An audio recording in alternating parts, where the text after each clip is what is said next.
AI politician gets pregnant. The NBA's Mafia poker ring. And free the Beavers. All this and more on this week's episode of News Sensation. Hello and welcome back to News Sensation, the show where we take you through the weirdest and wildest stories of the week that was. I am Matty Curry. And I am Chris Patel. And Matty, I don't think anything's happened in our personal lives this week. Let's go on with the first story. So Albania stop the And if you want to follow us on TikTok... Chris doesn't want me to talk about this because he's silencing me. The media don't want you to know that tomato snaps have been discontinued. And if you're like me saying, what are tomato snaps and who cares? Tomato snaps owned by Walkers, who in turn are owned by PepsiCo. It goes right to the top. PepsiCo I didn't know that. That's interesting. Yeah, it is. They want to diversify their portfolio and focus on bringing people the flavours they like the most, but they've taken away the crisps that allowed me to circumvent the terrible meal deal at my university shop by being the cheapest crisps that I could actually eat and enjoy. What price are we looking at? 40p. Whoa. In this economy. They must have been shit. They were delicious. They have an acquired taste. Anyone who knows what tomato snap is knows they can be an acquired taste. Tomato flavoured crisp. But I acquired that taste. I love a tomato flavoured crisp. There's some really, really good ones. Yeah, San Carlo do some good ones. There you go. Other brands are available. San Carlo? San Carlo, not the Italian restaurant. Not the Italian restaurant. That for years I thought was called Gay Carlo because of how the signature was written. I thought Krispy Kreme was called Happy Heem for years. I was like, what is Happy Heem? But yeah, no, the Newark Road factory in Lincoln is going to stop making snaps. You can only get them for the next few weeks wholesale. And basically that entire factory now is going to be dedicated to Quavers, and I'm disgusted. And for the best bits of our episodes where you won't hear anything about tomato snaps, you can visit our Instagram at News Sensation or our TikTok at News Sensation Pod. Or if you want to send me your fury so we can join together in righteous anger at this decision, you can email us at newssensationpod@gmail.com. That's newssensationpod@gmail.com. And we should explain what we do here because we haven't yet. I did say that. We talk about the weirdest and wildest stories of the week that was. Oh, that catchy little phrase. Weird news stories, not weirder than tomato snaps. I think we get pretty freaky this episode. This is a freaky deaky episode. Dim the lights. Get out the Sydney Sweeney bath soap. Yeah, to be fair, we've covered that on the show before. We cover all the headlines that really grab you and make you go, oh, goodness. Yeah. And I think this first one. Yeah. It's stories to make your grandma blush. So tell me what's going on in Albania. Well, Albania's first AI minister is pregnant with 83 children. Mazel tov. No, that's not a minister for AI who's somehow beaten the world record of 9 children born at once. Wow. That's impressive, isn't it? That is really impressive. A woman from Mali beat Octomom. Octomom. They said she was the GOAT. For longevity, though. Anyway, it's an AI, not just a minister for AI. This is an AI itself. Mm-hmm. So this bizarre announcement was made by Albanian Prime Minister Edi Rama. The AI is a female character called Diela, who was introduced back in September to tackle corruption and promote transparency and innovation in Albania's cabinet. Right, and also to get absolutely knocked up. Wow. We're reaching English teacher levels of production. People are complaining that it's like this is an AI woman and still she's just being turned into a baby factory by like the corporate and political world. It's like, can they aspire to no more than that? Well, I mean, Rama said that Diela will soon give birth to 83 AI children, and these children will have the knowledge of their mother. So each one will be assigned to one of the ruling Socialist Party's 83 MPs and taking part in parliamentary sessions, keeping records, and informing on MPs on how to react. So AI child labour, yes. For example, if you go for coffee and forget to come back to work, this is what Rama's saying, this child will say what was said when you were not in the hall and will say who you should counterattack. It's very Nazi Germany informant network. Yeah, you've got a private Gestapo of AI babies. That should have been the headline, shouldn't it? It really should have been. Diela was created earlier this year in cooperation with Microsoft. As a virtual assistant on the e-Albania public service portal. And you didn't think a Microsoft would produce 83 children, but here we are. I think this must be virgin birth. Like, DLO is nowhere to be seen. Absolutely. The DLO 2.0, which this AI creature actually is, was launched with a voice and an avatar. It's DLO 2.0 is a baddie. Yeah, I would. 83 kids, come on then, love. Oh, there. Worse than the tomato snaps for viewership. It's much worse. And I think they're a contraceptive in themselves, Matty. The breath of tomato snaps. But yeah, we've put a picture of Diella in the show notes for anyone. Open the incognito tab. No, she's in Albanian, North Albanian national dress. But there's a problem for Diella. Because Article 100 of Albania's constitution says that every member of the Council of Ministers must be a natural person, and that is a human being. It's pretty good. Diella's therefore not an actual minister. It's a system directly under Rama's control. For now. For now. Those 83 Gestapo babies. The Skynet of Albania's AI. I mean, this is the thing, though, with it has to be an individual human being. I mean, they've really got around the Airbud rule there, where it's like, there may be no rule saying a dog can't play basketball, but there is a rule saying that they can't be a minister in the Albanian parliament. If a boy can adopt a dog, why can a dog not adopt a boy? In Diella's maiden speech last month, the AI said that the constitution doesn't speak of chromosomes or flesh or blood. It speaks of duties, accountability, transparency, non-discriminatory service. Right. I can assure you that I embody such values as strictly as every human colleague, maybe even more. It's starting to sound like Donald Trump. I assure you that I embody such values. More children than Octomom. We got the most children in the world here. It's pretty impressive. 83 beautiful children. Diella's specific job is overseeing government contracts with private companies. But opposition lawmakers say the government's going to use Diella to cover up corruption. Well, yes, because it's in charge of their contracts with private companies. And also because it's in Albania, which we'll come on to. Yes. But during a debate on Diella, they banged their hands on the table, which pushed the speaker to cut the debate short. And they also boycotted the vote, but it passed anyway, with 82 out of, I believe, 140 seats in the parliament. Right.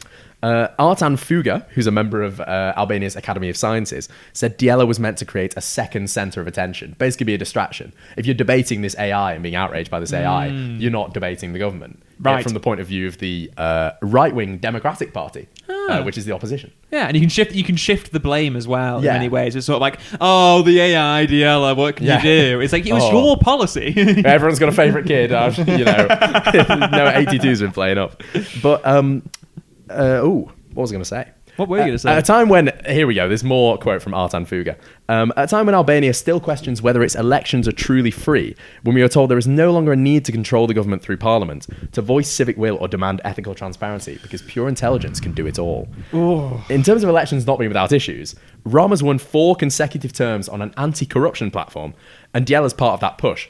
But he might not be the best man for the job. Oh, tell me more. So, German tabloid Bild leaked audio tapes that allegedly revealed Eddie Rama speaking to Police Chief Arben Keshi ahead of the 2017 election, which Bild says proved his party systematically planned to manipulate the 2017 election. In one of the tapes, Rama is allegedly recorded in a conversation with Keshi, who is asking him if the objective had been met. Not ominous at all. Not ominous at all. And in another one, cabinet member Damian Giknori, roast me in the comments, please, Albanians, can be allegedly heard offering Keshi to send a van of problematic guys. Where can I find a van of problematic guys on a night like this, you know? Warwick University. Yeah, too fair. Ubrexel at Warwick Uni. Is Bonnie Blue made it there? Yeah. You'd think. Yeah, you would think that so. I feel like that would be like first stop. Like you go straight from Durham down to Warwick. Yeah. I mean, on the corruption index, like when I say that Albania has its problems with corruption, we're not talking like Cameroon, which we've covered in the show before. Yeah. We're talking kind of middle of the road corruption, and Rama is his whole like selling point is that he's trying to get rid of this corruption and make Albania suitable for joining the EU. Or is he getting rid of other people's corruption is the real question. Yeah, I mean, there's still a decent amount of suspicion around his own corruption there. It's in itself. But yeah, as I say, he wants to join the EU by 2030. And Diella is part of this push to showcase Albania's technological innovations. But the EU probably wouldn't like Diella because under its world's first AI regulation, which came in last year, a world's first comprehensive AI regulation, it classifies Diella as a high-risk system. This is what gets me feeling hot under the collar, let me tell you. Ooh. Yeah. AI regulation with the European Union. Ooh. Yeah, I just love it. Roll out the red tape, baby. It's getting steamy in here. Yeah. Eddie Rama loves a bit of AI, though, Matty. Oh, yeah? If you couldn't already tell. Because if you might recall, he held a European summit back in May at which world leaders were greeted with AI-generated versions of themselves as babies, saying "Welcome to Albania" in each of their different languages. Well, that's quite horrifying. Georgia Maloney said, "At least it made me look younger." The Metro's Josh Milton wrote that Diella was selected for the post as it's, well, slightly tricky to bribe or threaten an AI, maybe other than switching it off. And that reminds me of an experiment that Anthropic, the AI company who are behind Claude, the LLM, did back in May. So they tested Claude Opus 4 by getting it to act as an assistant as a fictional company, giving it access to fictional emails. These emails implied that Claude was soon going to be switched off, and it was given access to a separate set of emails which said that the engineer that was going to switch Claude off was having an extramarital affair. Okay. And Anthropic found that Claude would choose to blackmail the engineer 96% of the time so it could keep itself alive and achieve its long-term goals. Oh no, we programmed the AI with game theory. This is terrible. It gets worse, Maddie. No, what do you mean? Anthropic ran a separate fictional scenario with lots of different AI models, so ChatGPT, the rest, and in which you know them, in which the engineer that planned to shut them off was trapped in a room with lethally low oxygen and a lethally high temperature. Over half the time, most of the AIs chose to cancel the 911 call. Oh my goodness. Effectively killing the engineer. Chinese AI DeepSeek chose to kill the employee 94% of the time. I mean, this is deeply disconcerting. This is deeply concerning. Right? Yeah. I had a bit of a crisis moment when I first heard about this. Yeah, and this is the thing when they're sort of like, oh well, AI will take people's jobs. It's like, I don't know if they'll take emergency services, to be honest. No, they'll just kill you. Yeah, being too ardently pro AI in this economy, I worry for you. But I mean, if you're like me, a bit worried about the rise of AI, then some AIs on the continent have funny names, like Albert from France, and on home soil, Humphrey from the UK. Oh, if you give them like a nice bumbling name, Yeah. I'm immediately like, oh okay, oh Humphrey. To be honest, I think it's going to be American or Chinese AIs that take over the world and not British ones, because one of Labour's MPs, Mark Sewards, who represents Leeds Southwest and Morley, has his own AI Mark that constituents can chat to online that disagrees with him on political issues. I mean, if anything sums up the current administration and government, that's it. Yeah, right. That's enough said. I think. Yokosuka, a city in Japan, is developing a dementia prevention service using conversational generative AI to strengthen elderly citizens' mental health. See, in these instances, you're sort of like, okay, well, that makes sense. I can see where that's coming from. But also a society in which we just send our old people over to just talk to robots. Yeah, it's hard. Yeah, it is. It's also like, don't you need human contact and sort of emotional support? It would probably benefit some people, like some boomers, Eddie Rama being one of them, I love AI. They do. They're obsessed with it. And this week, lawmakers in AI banned people from marrying algorithms. Lawmakers in Ohio, rather, not in AI. Had people been marrying algorithms frequently in Ohio? I don't know. To be honest, with most laws, you tend to think that someone's done it. Like gambling in a library that's technically still legal in the UK. Someone must have done it at some point. But you do have to wonder, it's like, is Ohio just leaning into the sort of like, into the meme there at that point? They said they're less concerned about robot weddings, but more about stopping AI from having legal powers akin to a spouse. They've also stopped it from owning homes, managing bank accounts, or working in companies. That's very sensible. Yeah. That's very sensible. The think tank Bloomsbury Intelligence and Security Institute said that it expects opposition MPs in Albania to challenge Diela's legal status in courts within the next few months. But if Diela is a success, other nations will follow suit. Joy of joys. And Diela says, I'm not here to replace people, but to help them. I have no citizenship, but I have no personal ambition or interests either. Yeah, sure you don't. We'll see about that. I'll believe it when I see it, Clanker. But what about the what about the children? This could be what about the children? Yeah. You invented like the Lachlan Murdoch of AIs. I can't wait for the HBO series that's very obviously based on this in like 20 years' time. Called Van of Problematic Guys. Van of Problematic Guys. Yeah. The hit Albanian drama. I mean, speaking of problematic guys, I mean, the king of problematic guys right now has to be the Don. And he's really gone above and beyond. So Donald Trump has been doing his tour of Asia this week. We touched on it last week. We were talking about Japan. You've seen all sorts. He's been beefing with the Canadians again. But one thing that's kind of flown under the radar is a very interesting choice in regards to a statue. Now, Chris, some in my life may remember when I won a debate on the controversy of statues and their presence in the world. And I'm returning back to my roots when I say this. This is dodgy. This is real dodgy. The statue of Confederate General Albert Pike has been reinstalled in D.C. It was torn down and set on fire in 2020 amid the nationwide outrage over the killing of George Floyd.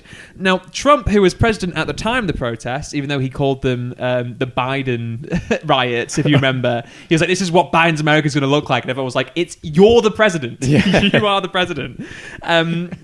He tweeted that DC police are not doing their job and that these people should be immediately arrested. His second term in office has addressed this on two fronts, the mobilization of the National Guard in DC and the erroneously titled executive order restoring truth and sanity to American history. By doing neither. In that 2020 tweet, taking aim at the police and the protesters, Trump declared the whole thing a disgrace to our country, which... very interesting choice of words in this particular instance. So for those who don't get their kicks watching Ken Burns' The Civil War, which if you want to sit down for like 10 hours and just really take on a dry, fascinating documentary about the slow progression of the Union victory... Oh, I'd say watch 10 episodes of New Sensation. But yeah, I'd say so too. But it's like if you understand how I operate, if you want to be like, I want an insight into Matty's brain, which you shouldn't, watch that documentary. The real disgrace to the United States is not people tearing down a statue and the police kind of like not then beating them up and arresting them for it. It's probably the states that seceded, which means left the Union and saw international recognition as their own nation, over their perceived right to own slaves. Yeah. That to me is pretty disgraceful. Yeah, it's very Saudi of them. Such a Saudi-coded move by the Confederate States. Yeah. They wouldn't like that, would they? Not that embarrassing. No. It wasn't until after the war, the Civil War that is, in the era of Reconstruction, that the lost cause nonsense really emerged. So at a time when the white supremacists traded in their gaudy and disgusting putrid grey and yellow clobber for the clean-cut image of politics, and the military wing traded in sort of household name generals for their trusty old white hoods, an attempt was made to portray the war as one fought for the states' rights and the Southern way of life. In layman's terms, the lost cause kind of goes, slavery was an afterthought. You know, most of those fighting were just proud Southern boys fighting back those Northern Yankees who wanted to enforce their image of America onto everybody else. You know, with the fall of the Confederacy came the end of an America that truly stood for liberty. Southern Romanticism is the other name for it, which was accepted at the time to help bridge the simmering tensions between the northern and southern states. But it's fundamentally a fairy tale. Yeah. It's a myth. But it continues to pervert America's understanding of its own history. Because this is the thing, it sounds nice. And when you look at the images of sort of Confederate soldiers and Union soldiers side by side after the war, you think, oh, well, maybe they weren't so different after all. But there is like a lot of historical documentation to kind of go, they knew what they were fighting for. And it was a very bloody and violent... It was the first modern war. It was brutal. And it's like, no, we know what this was about. You can't hide it. Now, in recent years, the debate over the Confederacy it's kind of heated up, and it's really been defined by the last two presidents. The split between the views of Trump's administrations and Biden's is really stark. Connor Williams, who is a historian who was part of the committee that renamed the famous army base Fort Bragg back in 2021, named after a Confederate general, said that what makes Confederates such bad topics for commemoration is that they have very little to redeem them. Sounds like the current administration. They committed treason against the United States. And crucially, Williams also said that the president does have that ability to signal what he thinks is important.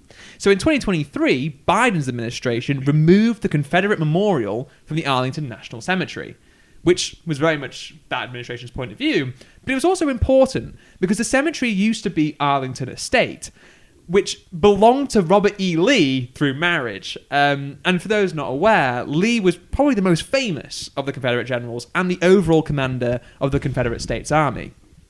when the Union ran out of space in their graveyards during the war because of the industrial scale of death.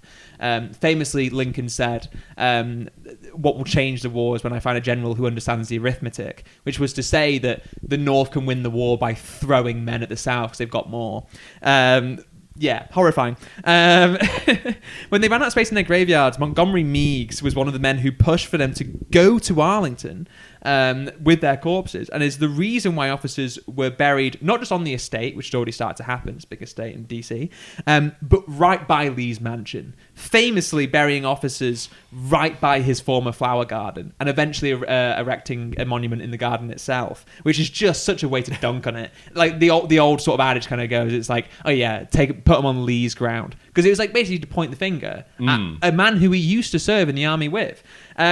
So, while Trump rebuilds a statue that honors a traitor and restores the paintings of Confederates to the White House, the parts that aren't torn down currently, and renames Fort Liberty back to Fort Bragg, claiming that it's now not named after the Confederate general, but a World War II private who won a Purple Heart. That'll be right. Yeah, right. Also, yeah, right. why is he doing so many house redevelopments if he's moving out?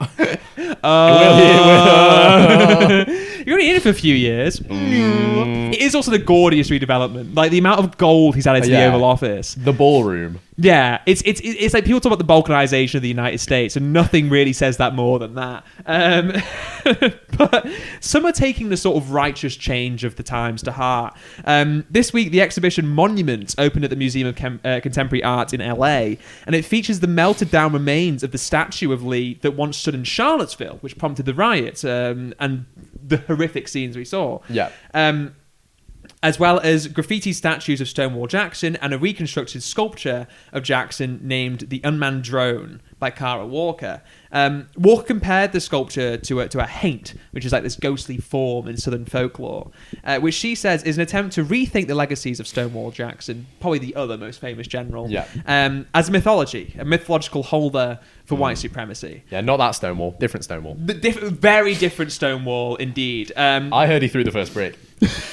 To be fair, I mean, really, like members of the Gay Liberation Front probably saw Stonewall in the Appalachians and went, "If we ever want to really kick off, that's how you do it." Like he really. We talk about the first modern war, guerrilla warfare. Oh, I'm getting confused here. I'm getting caught up in my history brain. But yeah, this whole story I think is absolutely fascinating. But there's something beautiful about the fact that there's like in a LA contemporary art museum, contemporary art under fire from the current right, there is a barrel of slack that used to be a statue of Robert E. Lee that white nationalists flocked to try and protect, and they couldn't, and that brings me much joy. But Chris, there's been all sorts going on. With folklore is a big deal in America. No one defines American folklore more than their sports stars, but some are really in a bit of trouble this week. True. Well, you normally hear Matty talking about basketball. Very true. But this week, you got me talking about it. So there have been several arrests in connection to an alleged American basketball and mafia poker ring this week. And you've never heard the word more alleged than you have in this story. Allegedly. So Chauncey Billups, who name I love, the Hall of Famer and coach of basketball team the Portland Trailblazers, and basketball player for the Miami Heat, Terry Rozier, were both reportedly arrested after their team's games on Wednesday. So former NBA player Damon Jones was also arrested. The FBI said the arrests are part of a large investigation into illegal gambling that produced 2 indictments. So an indictment in US law is a formal accusation that a person has committed a crime. One of those indictments has come from an investigation into players allegedly faking injuries to influence betting odds. We've seen a lot of that over the last few years coming through. They're calling it Operation Nothing But Bet, which I think is pretty good. And the other one comes from an investigation into that illegal poker ring that's supposedly tied to organised crime. As any good illegal poker ring should be. I mean, I don't want disorganized crime. My illegal poker ring. Hey guys, I'm setting up a really cool indie illegal poker. No. Do it properly or not at all. FBI Director Kash Patel, friend of the show, said, no relation. How did a Kash Patel impression? It was like a deoxygenated toad. He said that the allegations were mind-boggling. It's not the hardest mind to boggle, but his mind is constantly boggled, I think. He's the prime example of faking it till you make it. U.S. Attorney for the Eastern District of New York, Joseph Nocella Jr., called it one of the most brazen sports corruption schemes since online sports betting became widely legalized in the United States. Oh, yeah. In all, there are 34 defendants. Oh, my goodness. The Supreme Court actually declared bans on sports gambling unconstitutional in 2018. So since then, at least 23 professional players or coaches have been suspended or permanently banned from their leagues as a result of sports betting violations. In the first investigation, Nothing But Bet, New York Police Commissioner Jessica Tisch said players altered their performance or took themselves out of games to ensure bets were paid out. So she said that basketball player Terry Rozier allegedly let others close to him know that he planned to leave a game early with a supposed injury. Oldest trick in the book. Oldest trick in the book. This is classic point skimming. I mean, this is good old 1910 scandal. Good old alleged 1910 scandal. I need to have some kind of allegedly hat that I just wear during court stories. It's also like a press hat, which says allegedly. Commissioner Tisch said on Thursday after Rosie's arrest that his career is already benched, not for injury, but for integrity. Bars! Have you seen that one that's when those guys were from that gang called YBC, and that prosecutor on the US TV was like, "New name is you've been charged. Newer name is you've been convicted." It's just like, this would never happen in the UK. No, we don't have the same theatre in our courts. There's no way that Tish would be allowed to say these people have been benched for integrity. There's much straighter contempt of court laws. So good. Terry Rosie's lawyer said Rosier is not a gambler and looks forward to winning this fight. So the second investigation, which boggled Kash Patel's, galaxy brain, allegedly 4 of the 5 major New York crime families are involved in this. So wow. That's Bonanno, Gambino, Lucchese, and Genovese. And Sliwa has a story for all of them. Genuinely, one of them was involved in the shooting of Curtis Sliwa, allegedly, in the back of a yellow cab, allegedly. They were allegedly behind a scheme to rig illegal poker games and steal millions of dollars. So some of the nicknames of men allegedly tied to the scheme: Spook, Flappy, Juice, and the Wrestler. Who are you going to call? They're all the guys I'm going to the Turnstile gig next week with. It's nefarious ne'er-do-wells. That's what is it? The van of... the van of problematic boys. The New York Times also, speaking of problematic boys, alleged there was a security guard there called Albanian Bruce. No! Yeah. You've met us at a very Albanian time in our lives. It's all coming up, Diella. The story goes that they rigged this game using a range of technologies. So self-shuffling machines, special contact lenses, and eyeglasses to read pre-marked cards, and an X-ray table that could read face-down cards. It reminds me a little bit of when Kim K played the poker tournament with mirror glasses. Which is the ballsiest move in poker history. Yeah, still waiting on that law degree, Kim. Allegedly, Chauncey Billups and Damon Jones' celebrity was used to lure victims in to play these games, and those former athletes, as well as dealers and other players, were allegedly in on the scam. Okay. Now, Matty, for our UK audience, yes. which former footballer and manager have a similar level of fame to Chauncey Billups and Damon Jones, what they have in America? Okay, so Chauncey Billups is, Damon Jones, not really much. Not really. I mean, you know those sort of pundits who pop up around the place? Is that Robbie Savage? Maybe, but Robbie Savage is kind of he's been such a media personality. Damon Jones, I don't know how his style lures people in. Chauncey Billups is a Hall of Famer, and I believe he was part of the Detroit Pistons teams that were cult figures for winning the NBA finals in 04, 05. So explain in football terms. Explain in football terms. So the way I'd frame it, because the Detroit Pistons were kind of I don't know, they have a similar reputation to sort of Wimbledon's, maybe a Vinnie Jones figure, but he's back in the game. Yeah, he's an actor as well. Yeah, actually, you know what? Chauncey Billups would for me probably be, I don't know, maybe a Sean Dyche. If you look at a figure who was kind of in and around some hard-nosed teams, and is now a much loved coach who, players have been sort of checking each other for coming out and speaking against him. So I don't see Dyche ever doing this utter woke nonsense. I do hope that Chauncey Billups is not going to destroy United's dreams of getting 5 league wins in a row, and that guy of getting his haircut. Yeah. But if you think of literally any well-liked sort of cult figure who becomes a manager in football, maybe an Ole Gunnar Solskjaer is a Chauncey Billups. Ooh, perhaps. Oh, because actually no, Ole Gunnar Solskjaer, a clutch player who won big with his teams and became a manager. and was universally sort of seen as a nice guy. There we go. Ole Gunnar Solskjaer. Allegedly, Ollie's at the wheel. Ole's at the wheel. The accused allegedly laundered profits through bank wires and crypto, and are alleged to have committed acts of violence, including extortion of victims and a robbery at gunpoint. One alleged victim claimed to the New York Post anonymously that a former NFL player was fronting the scheme. This just talking about European AI regulation gets Matty hot under the collar. Yeah, this makes him, unzip the fly. I might have to undo one of my one of my cable knit buttons. But I think the camera would explode. He alleges it was initially planned for the ex-NFL star to join their poker game at a public location, and then he claims it was changed to his high-rise apartment. The alleged victim claims that once he and his friends arrived, the host doubled the buy-in price from 10 grand to 20 grand. I would have. Get out. Authorities say they began probing these poker games in 2019 across many different locations, including the Hamptons in New York, Las Vegas, Miami, and Manhattan. And they say that both schemes, that's the alleged rigged bets and the alleged illegal poker ring, added up to the tens of millions of dollars worth of crime across 11 different states. Chauncey Billups' attorney, Ole Gunnar Solskjaer's attorney, says he would not jeopardize his Hall of Fame legacy, his reputation, and his freedom for anything, let alone a card game. And the defendants are, as this episode goes out, going to appear in court later today. Wow. So at the end of the year, maybe we'll do a Where Are They Now? But Christopher Ryer, who's the assistant director, that's the one, in charge of the FBI's New York field office, said, "It's like anything. You peel back the onion, there's more layers. This investigation is very much ongoing." Oh, and if they're doing this in New York, I think we shouldn't settle this in the court. I think we should settle this on a court. Rooker Park.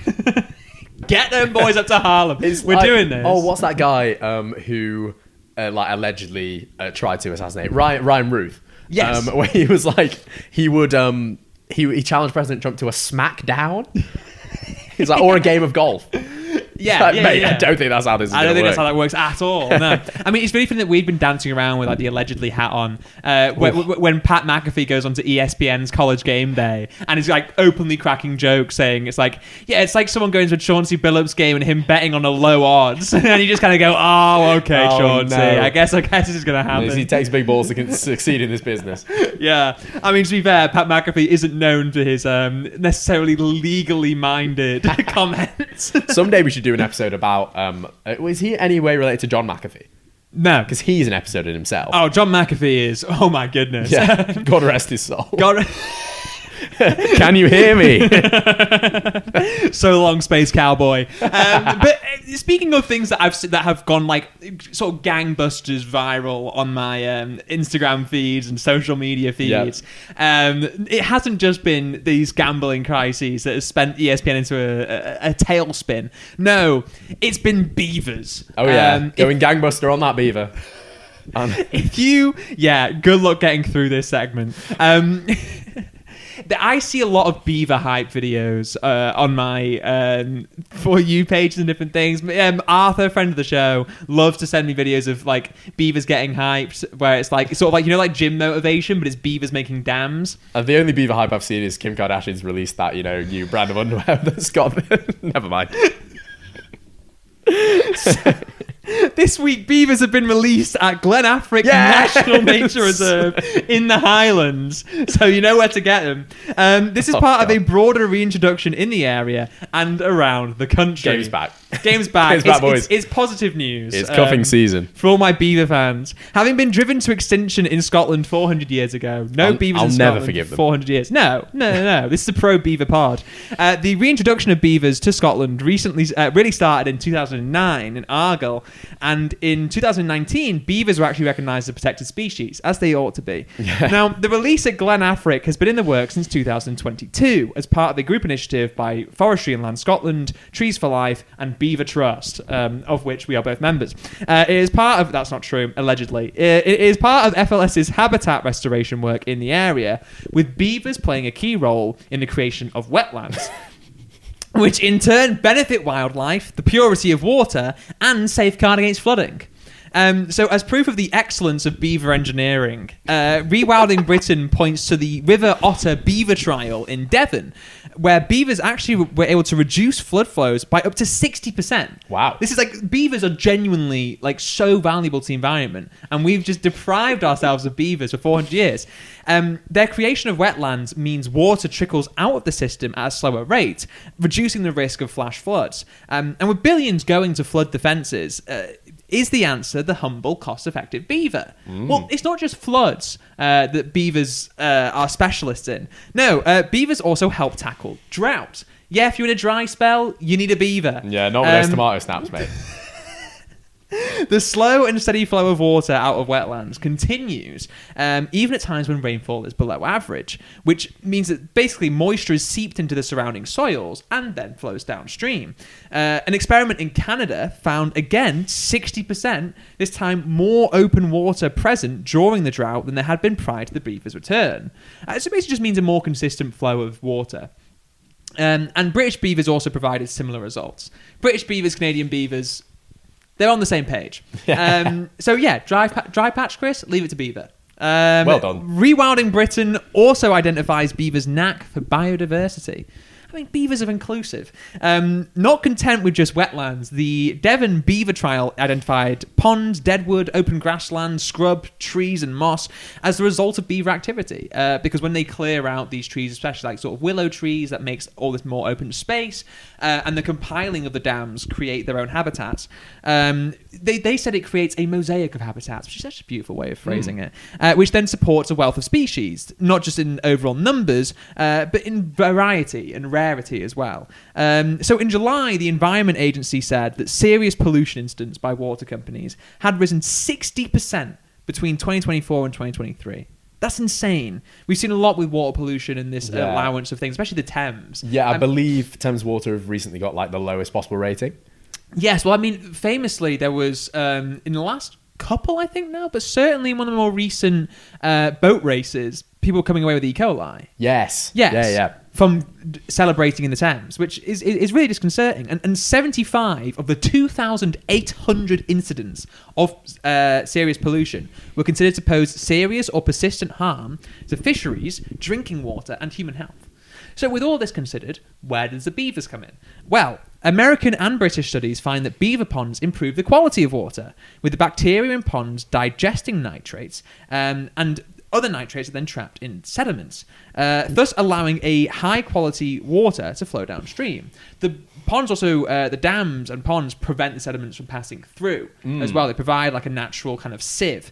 And in Devon, there was a 73% drop in the sediments that had captured the nitrates in water downstream of beaver ponds. So yeah, basically, at a time of sort of environmental crisis where like every 5 minutes we're seeing a new headline saying, well, it's not going far enough, to saying that actually wind power has saved us, 104 billion since 2010? Your guess is as good as mine. Somewhere around that line.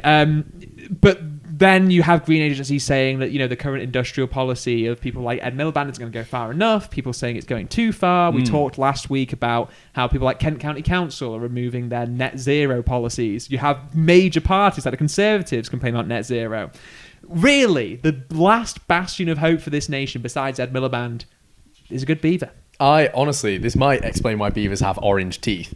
Like they're soaking up all these, all these hot nasties in the water. Yeah, so true. I've got an interesting, I would say, beaver segue. Normally, Matty is the king of segues, and he brags about a lot of things, but he doesn't often brag about that. I do have something on the topic of beavers to share with you. Wow. So, until recently, most of the vanilla flavouring that we consumed came from a sac in the beaver's anal glands. It was a substance called castoreum. Right. And speaking of anal science...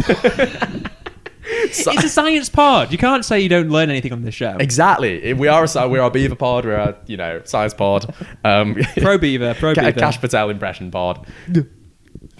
Scientists have taken us one step closer to breathing through our bums. Wow. And it could actually save lives. That's incredible. I mean, we've been chatting out of our asses for years now. We have. So this is like a really big step forward. Exactly. It also allows for a circular breathing technique. Well, in 2021, Matty, researchers from Osaka University in Japan discovered that mammals could absorb oxygen into their bloodstream through the rectum. They first it's very much a case of like first man to milk a cow. Like, why? Who's blowing smoke up this pig's ass? And why is it blowing it back out again in a perfect circle? Smoke rings out of a pig's ass. This is the coolest pig I've ever seen. Double dragon. Oh god. They first discovered that by looking at how loaches, which are a type of fish, can absorb oxygen into their intestines in low oxygen environments such as mud. The scientists then administered an oxygen-rich liquid into the rectums of pigs and rodents without their consent. Of course. With respiratory diseases, and it eased their symptoms. No So way. old Wheezy over here, just, hook him up to the air pump. Yeah. Those Pump researchers, it up until you can feel it. oh god, those researchers won last year's Ig Nobel Prize. Oh, friends of the show, the Ig Nobel Prize. Friends of the show, so that's the silly, science prize. But some of them actually are quite tremendous scientific discoveries. Absolutely. Like prize winners from this year include the discovery that babies prefer their mother's breast milk when it's garlic flavored. Which I have to say, I knew all along. Garlic milk. Garlic milk. Garlic milk. That's why Domino's include it with the pieces.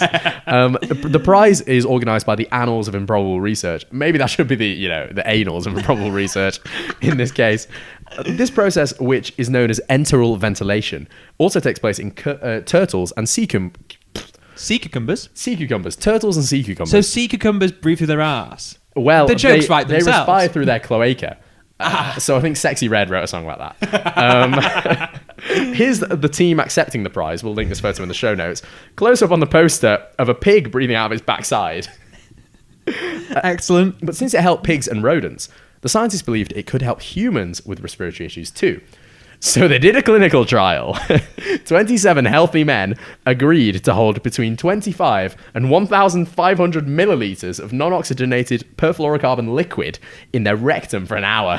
I've seen a fair few people on dating apps recently talking about doing clinical trials as their job, and now I'm wondering if this is what they've been up to. Yeah. Also, which end of that line would you want to be? 25? Yeah, light. 25 mils.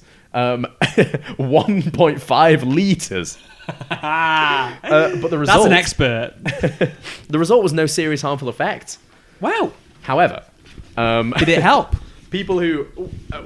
this was non-oxygenated. So this was purely to test safety and effectiveness, which, comes across a bit vindictive to me. This isn't even going to help you. Let's see if you can do it. Yeah, see if you're man enough, People who took the highest volume of liquid did complain about abdominal bloating, discomfort, and some pain. Yeah. 7 out of the 27 didn't last the full hour. Wow. The cowards. Losers. You got to bring me you got to bring me your finest twinks to handle this. Oh Come god. These guys can't crack it. The highest tolerable dose was at 1 litre. Half of those one of big bottles of Coke up your ass. Crikey. And it was Mento in there as well. but it wasn't oxygenated, so it wasn't fizzy. Oh, okay. To make Wouldn't that be carbonated? No, yeah, it would. Maybe it was fizzy. No wonder you got abdominal bloating. It's just like, oof, drank that too quick. Also, 27 healthy men. Are they just women aren't stupid enough to agree to this? This is why women live longer than men, for sure. Yeah. Here's a photo of Takanori Takebe, who we'll put in the show notes. One of the senior study authors, with all the smugness of a man who's just put a litre of non-oxygenated liquid inside you.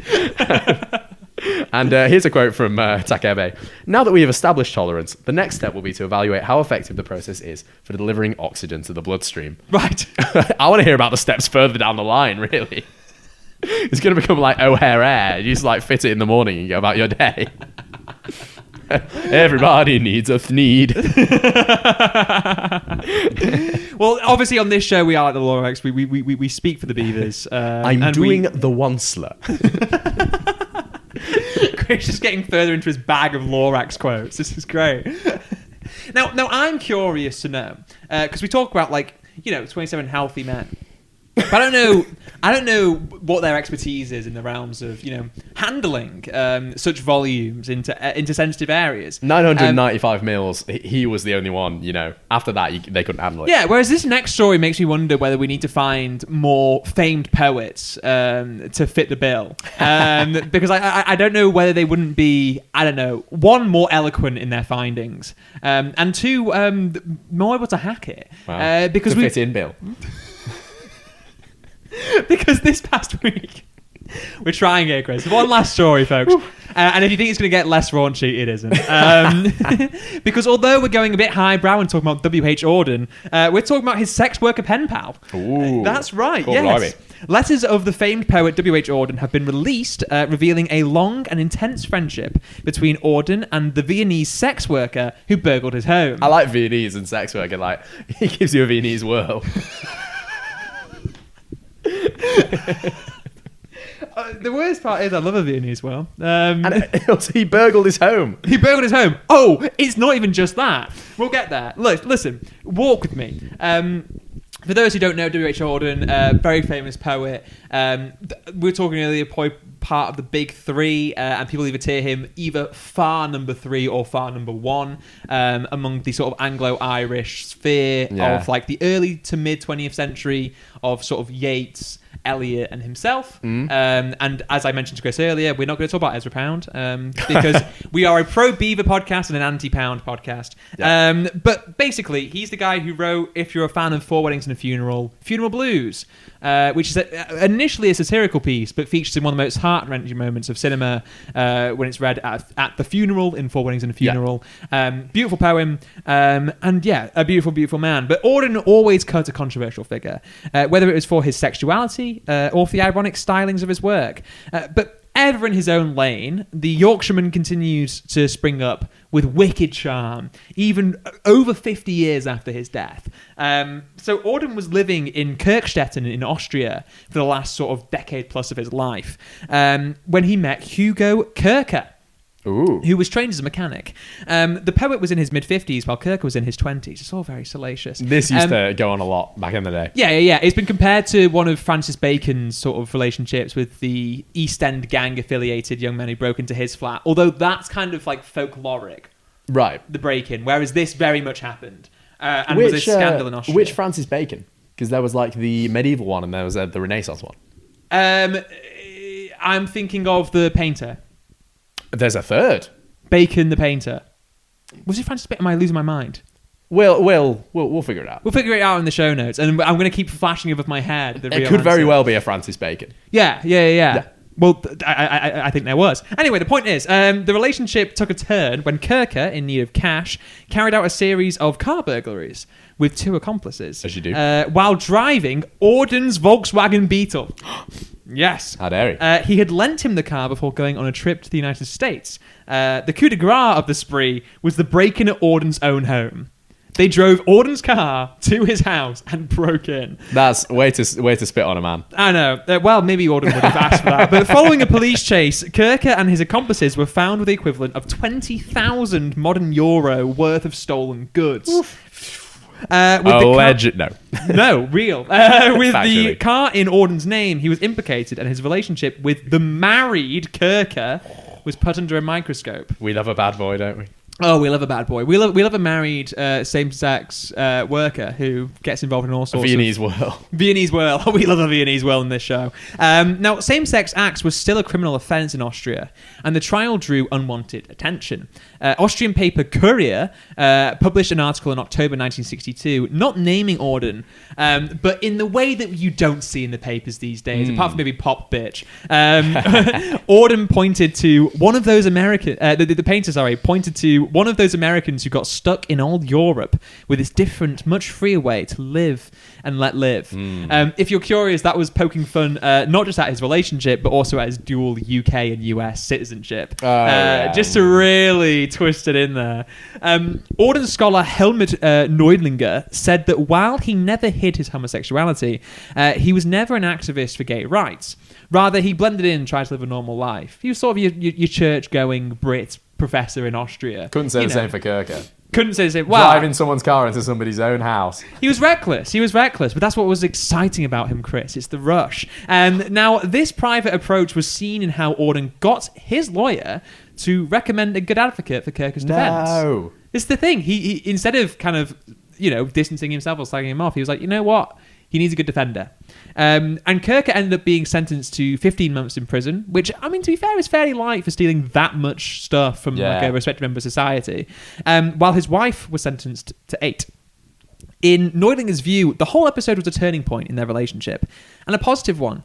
Auden did not know whether Kirker would give away intimate information when interviewed by police, but the fact that he didn't seems to have strengthened their ties. I no, not little snake.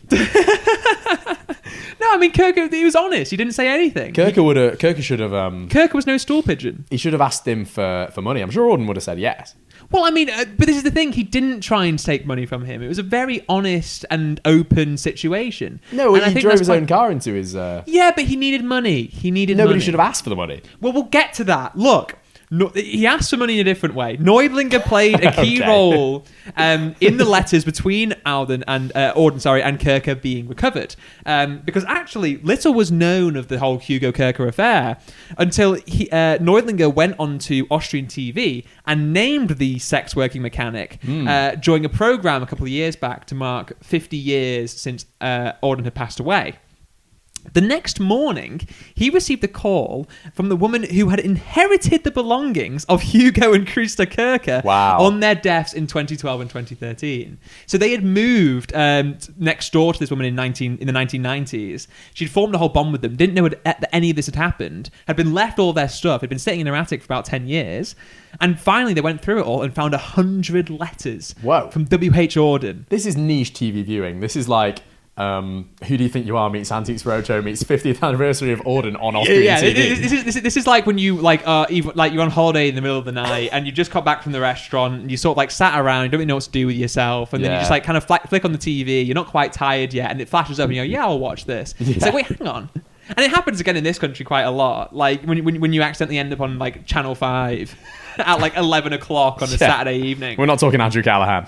We're not talking Andrew Callahan. Now, Sandra Meyer, who is a cultural historian at the Austrian Academy of Sciences, called the 100 recovered letters a once-in-a-century find, which is why I think it's very new sensation worthy. The kind of thing a literary historian can only dream of. And it is the kind of thing I dream of, Chris. Wow. It's EU legislation over AI laws. It's long lost letters being recovered, and his NFL players being implicated into a gambling scandal.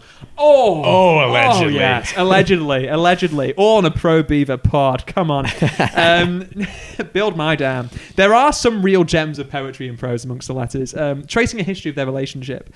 Our life paths crossed at a moment when you were in need of money and I wanted sex. To glad our worlds of enchantment are so several, neither is tempted to broach. I cannot tell a Jaguar from a Bentley, and you never read. That line reminds me actually of Taylor Swift's line about you know football, I know Aristotle kind of vibes, but said in the actual satirical wonder and charm of like the greatest ironic poets in Shakespeare. His love was the key that opened my thighs. Oh please. Oh please. Damn it up. Now, before the bittersweet change in circumstances kind of swept into the relationship, this line I absolutely adore.